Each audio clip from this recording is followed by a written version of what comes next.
একটা কথা বলতে চাই, সামনে হজরত দয়ালমা রহমাতুল্লাহ আলাইহার জন্মদিন আসতেছে।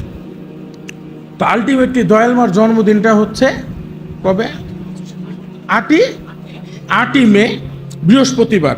এখন বৃহস্পতিবার যদি দয়ালমার জন্মদিন, তো ওই দিন হয়তো আপনারা যারা সুযোগ পাইলেন আইসা কদমবুচি করে গেলেন। আমরা যেহেতু বৃহস্পতিবার পড়ছে, আমরা তাহলে শুক্রবার দিন একটা অনুষ্ঠান করতে পারি না। মালিক যদি দয়া করে ওই দিন হয়তো মহিলাদের অনুষ্ঠান হবে। ছোটাপা এমনটাই বলছিলেন, তো ওই দিন হয়তো মহিলাদেরও অনুষ্ঠানটা হবে। আবার ওই দিন যদি আমরা পুরুষরাও যদি করি, একই দিনে আমরা যদি দয়ালমার জন্মদিনটা করি, কেমন হয় বলেন তো?